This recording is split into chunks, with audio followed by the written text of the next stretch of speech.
Además de la excursión a Casas del Río, el mes de abril propinó muy suculentos puertos en las provincias de Valencia, Castellón, Ciudad Real y Madrid. El mes de abril fue de lo más completo. Hace unas semanas ya escribí la crónica de la excursión a Casas del Río, una maravilla de etapa con mis compañeros de la Unión Ciclista Rodadores de Benicalap. En este post se recogen el resto de rutas del mes, salvo en sus últimos días, donde me centré en excursiones por Zaragoza y La Rioja, que vendrán descritas en el próximo capítulo. Dividiré esta exposición por zonas geográficas, comenzando por la Comunidad Valenciana. El primer fin de semana de abril, todavía antes de Casas del Río, acudí con rodadores a la ermita de San Cristóbal, en Castelnovo. Fue un día un tanto pestoso, con muchísimo viento. En el Oronet decidí apoyar aunque fuera moralmente a nuestra amiga Chelo, quien con su esfuerzo titánico nos sorprende cada día con una evolución más que favorable. Empezó casi de cero en enero, y acabará muy alto.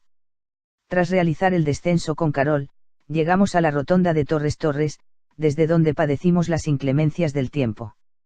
En estas ocasiones, hay quien prefiere guardar fuerza sobremanera, y ahí estábamos Chucky y yo dando el callo, tirando del grupo con un viento en contra rayano en lo brutal. Alguno que otro prefirió lucirse mientras nosotros seguíamos conduciendo al grupo camino de Soneja. Llegamos allí al fin reagrupados y, uno que tenía los cables cruzados, decidió darse un pequeño festín en el repecho de esta población, enfilando a mis compañeros de ruta. Alguno acabó padeciendo, y en cierto modo me salió el tiro por la culata. Yo quería llegar a San Cristóbal con David, y el muy cenutrio se quedó en el bar. Pensaba que le había descolgado por poco, me di la vuelta a esperarle, y finalmente tuve que llegar a Castelnovo en solitario. La ascensión a la ermita no fue nada fácil, pero sí muy placentera. Subí sin ningún afán competitivo, y me encontré bastante bien. Después de superar los 200 metros de desnivel en los apenas 1.8 kilómetros de trayecto, conseguí el reto de la jornada. Arriba, coincidí con Jesús y Josemi, un nuevo fichaje para la peña. En Soneja, ya en el almuerzo, nos llamó poderosamente la atención un cartel de una fiesta que consiste en apostar dónde va a depositar las heces un manso. El segundo premio lo consigue aquella persona que adivina la pequeña parcela en la que orina una vaca. A todo hay quien gana. La subida al Oronet por el Tochar fue un auténtico cachondeo. De vez en cuando, está muy bien desconectar de pulsómetros, medidas de cadencia, potenciómetros y demás indicaciones, y simplemente dedicarse a pasarlo bien con los amigos. Y, para amigos, el bueno de David. El domingo, tan solo un día después, fuimos a Serra en coche para completar un par de puertos, el Garbí y la Frontera. Era su primera vez en la frontera, y lo hizo realmente bien. Es muy gratificante ver su evolución. Hace años, nadie daba un duro por él sobre la bicicleta.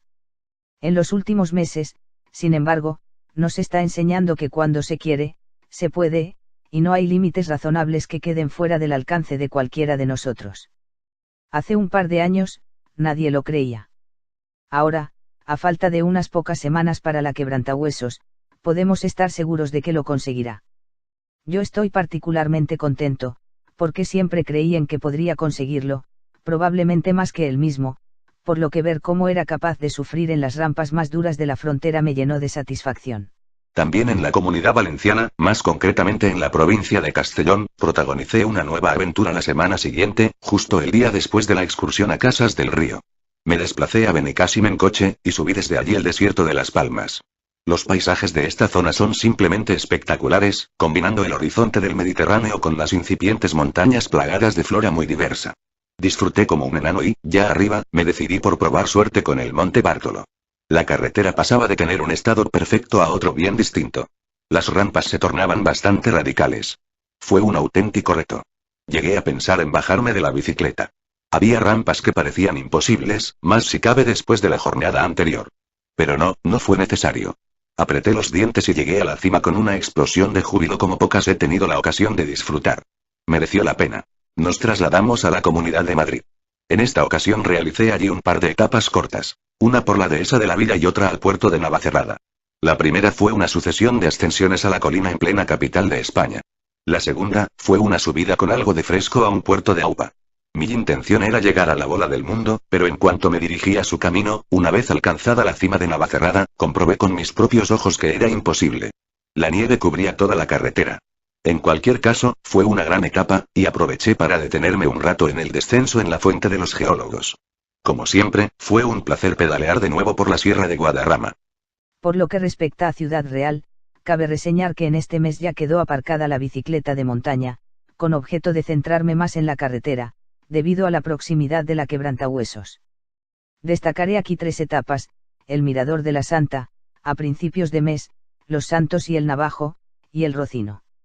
Los habituales de este blog conocen de sobra el Mirador de la Santa, un pequeño puerto con un desnivel nada despreciable. Desde arriba, las vistas de Almodóvar del campo y del extenso horizonte de la comarca no pasan desapercibidas a los ojos del visitante. El resto de puertos antes citados pertenecen al reto cima de altimetrías.net.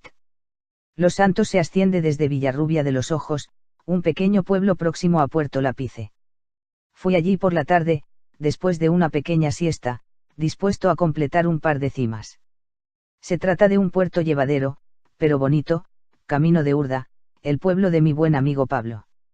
Ya de vuelta a Villarrubia, tras tener que buscar el coche sin localizar fácilmente la calle donde estaba aparcado, logré llegar a la base de El Navajo, cerca de Herencia y Villarta de San Juan. Subí el Navajo a duras penas, ya casi en la penumbra, con mi antigua bicicleta Zeus, a la que sumaba al peso de su cuadro de acero el del manillar de triatlón que utilizo para hacer rodillo. Pero pude con esas rampas, con ese último kilómetro al 10% por una carretera llena de baches y zonas rugosas. No habían sido pocas las ocasiones en las que desde el coche, camino de Madrid, junto a la A-4, veía esas antenas. Aquel día, casi las podía tocar. Otro gran día. Por último, otro día me trasladé a Puebla de Don Rodrigo, cerca de la provincia de Badajoz. En esta ocasión el objetivo era el Rocino, bonito puerto camino de Arroba de los Montes. Aparqué el coche junto a un parque y me dispuse a disfrutar de una de las montañas más espectaculares de la provincia. La presencia impactante del río Guadiana le otorga un poder visual como pocas pueden tener.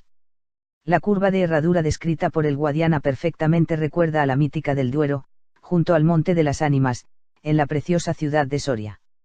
Allí no estaba Gustavo Adolfo Bécquer, pero estoy seguro que habría sido una fuente de inspiración notable para grandísimos relatos. Más tarde, intenté subir Castilnegro, pero su acceso estaba cerrado con candado. Casi lo agradecía, porque en buena parte, no puedo negar que sintiera algo de miedo por sus rampas de infarto.